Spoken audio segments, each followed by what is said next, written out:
नमस्कार दोस्तों, स्वागत है आप सभी का मेरे चैनल पर। दोस्तों, आज की वीडियो में दो टॉपिक पर मैं बात करने वाली हूं। पहला तो गुलाम हैदर के वीज़ा को लेकर जैसा कि मोमी सर ने बताया कि गुलाम हैदर बहुत जल्द भारत आने वाला है और उसके वीज़े की सारी तैयारी हो चुकी है। लेकिन गुलाम हैदर की अगर हम बात देखें तो गुलाम हैदर अंदर से खुश नज़र आ रहा है और उसने अभी पूरी तरह से नहीं डिक्लेयर किया है कि उसे वीज़ा मिल गया है। तो मैं आगे इन सब बातों पर बात करूंगी। क्या गुलाम हैदर भारत आने में डर रहा है? क्या गुलाम हैदर को वीज़ा नहीं मिला है? क्या गुलाम हैदर ने मोमिन मलिक के ऊपर से भरोसा खो दिया है? क्या गुलाम हैदर को भारत में किसी तरह का खतरा है? इन सब चीज़ों पर मैं आपसे बात करूंगी। लेकिन सबसे पहले मैं बात करने वाली हूँ, हमारे यहाँ अयोध्या में एक बहुत ही हृदय विदारक घटना हुई है, बहुत ही दर्दनाक घटना। ऐसा कि सोचने पर हम मजबूर हो जाते हैं कि आखिर हमारी युवा पीढ़ी को क्या हो गया है। क्यों इतनी जल्दी हमारी युवा पीढ़ी धैर्य खो देती है? क्यों नहीं संयम से काम लेती है? आखिर अपनी ज़िंदगी को खुद अपने हाथों तबाह कर लेना, क्या ये युवा पीढ़ी में अब चलन बन गया है? आप कहीं से भी देखें, हमारे जो युवा हैं, ज़रा सा भी उनको कोई बात बर्दाश्त नहीं होती है।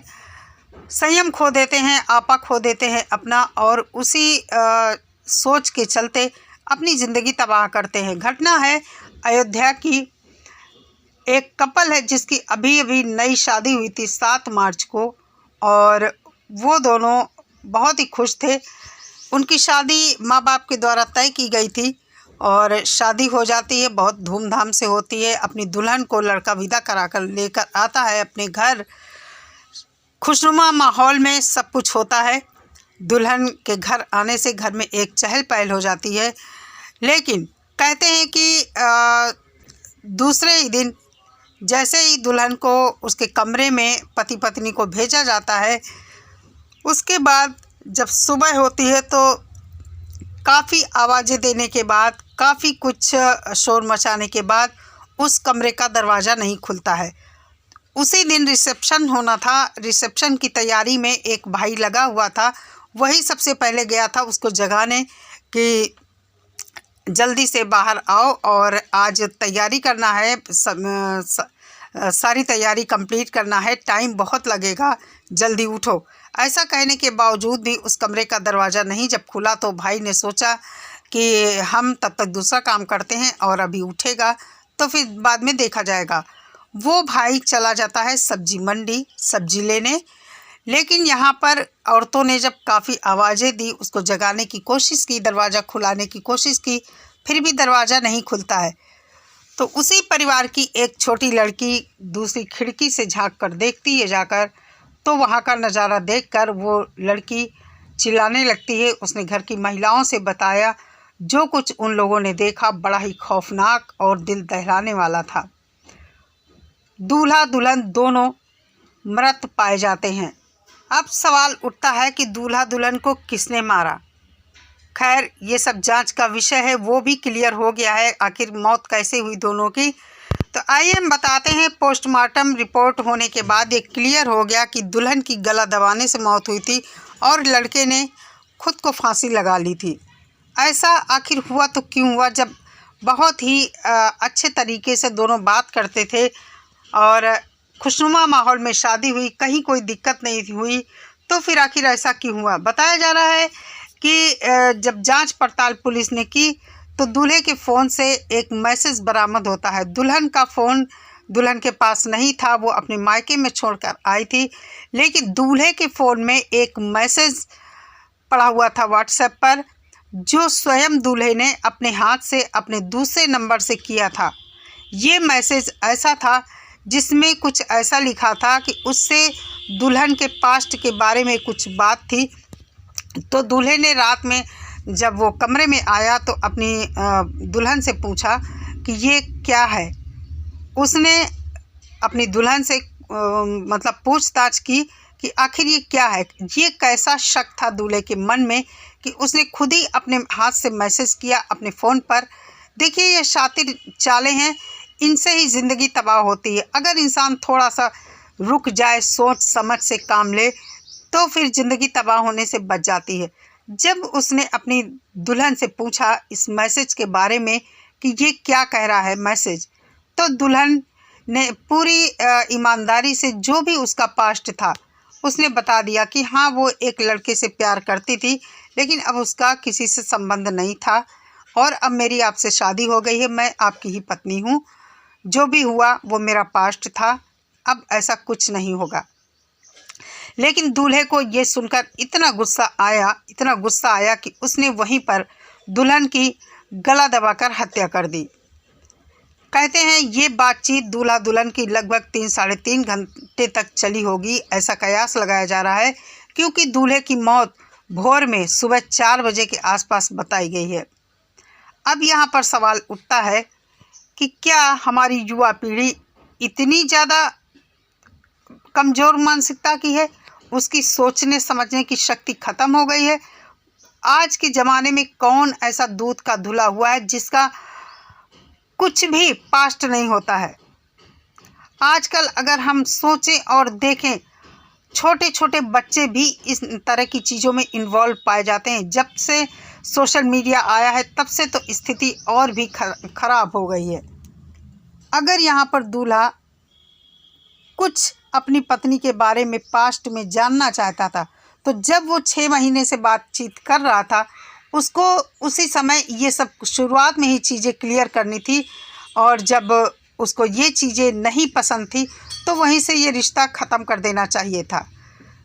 आखिर दोनों की ज़िंदगियां तबाह हुई, दोनों इस दुनिया से चले गए। ऐसा नहीं होना चाहिए।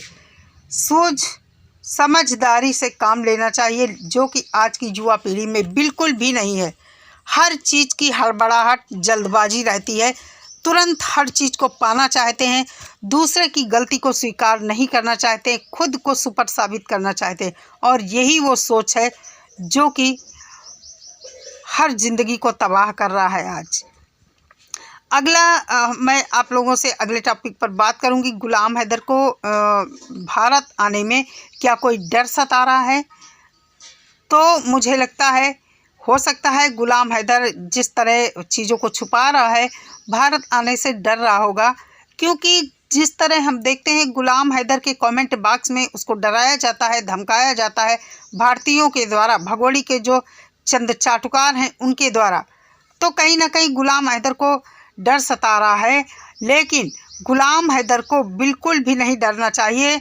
गुलाम हैदर को भारत में पूरी सुरक्षा मिलेगी। जैसा कि मोमिन सर शुरू से कह रहे हैं कि गुलाम हैदर की लीगल टीम की सुरक्षा भारत सरकार की होगी, और खुद मोमिन सर की प्राइवेट सिक्योरिटी है, वो भी गुलाम हैदर को सुरक्षा देगी। इसलिए गुलाम हैदर को डरने की कोई ज़रूरत नहीं है।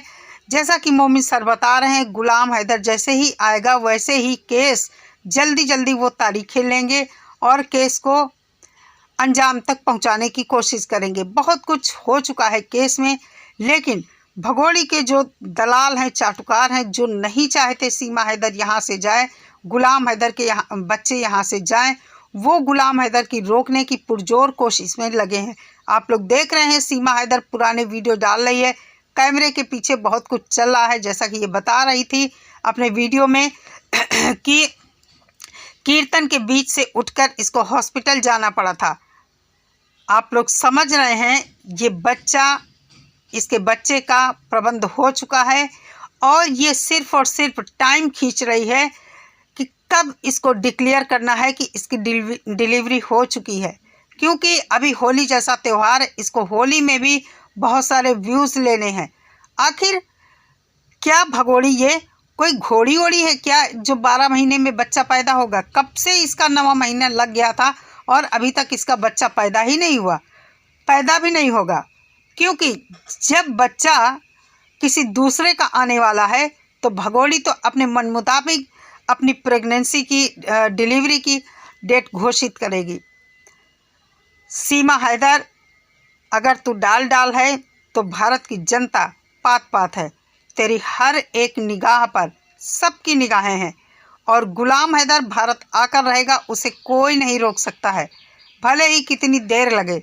गुलाम हैदर थोड़ा सा डरता ज़रूर है, क्योंकि पहले भी उसका वीज़ा कैंसिल हो चुका है, इसलिए वो जब तक उसके हाथ में कागजात नहीं आते तब तक वो अपने मुंह से कुछ कहना नहीं चाहता है, क्योंकि कहते हैं दूध का जला मट्ठा फूंक फूंक कर पीता है। इसलिए गुलाम हैदर किसी तरह की अपने मुंह से बयानबाजी नहीं करना चाहता है कि वीज़ा मिला या नहीं, क्योंकि बाद में उसको लोगों को जवाब देना पड़ता है और वो फिर परेशान होता है इस तरह की बातों को सुनकर। तो दोस्तों, ये थी आज की वीडियो।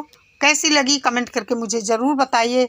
और हाँ, जो लोग चैनल पर नए आ रहे हैं सब्सक्राइब किए बिना मत जाइए। आप लोग सब्सक्राइब नहीं करते हैं, प्लीज़ सब्सक्राइब कीजिए।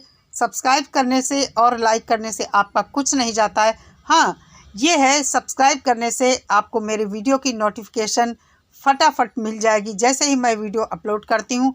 और वीडियो लाइक करने से ये होता है कि यूट्यूब खुद हमारे वीडियो को ज़्यादा से ज़्यादा लोगों तक भेजता है। कमेंट करके अपनी राय मुझे आप जब साझा करते हैं मेरे साथ, तो फिर मुझे एक हिम्मत मिलती है और हमें पता चलता है कि कितने लोग चाहते हैं कि सीमा हैदर को भारत में जेल हो और इसको डिपोर्ट किया जाए, बच्चे गुलाम हैदर को मिले। इस महीने रमज़ान का जो पाक महीना है, ईद आने वाली है, तो हो सकता है गुलाम हैदर अपने बच्चों के साथ ईद मनाए। हम भी भगवान से प्रार्थना करते हैं कि गुलाम हैदर अपने बच्चों से मिले और अपने बच्चों के साथ ईद भी मनाए और बच्चों को पाकिस्तान लेकर भी जाए। भगोड़ी का अंजाम बुरा होने वाला है, तो इसका अंजाम भुगतने देते हैं, अंजाम तक पहुंचते हुए देखना चाहते हैं, क्योंकि इसने हमारे देश के कानून की बहुत धज्जियां उड़ाई हैं। मिलते हैं नेक्स्ट वीडियो के साथ। सभी लोग अपना बहुत सारा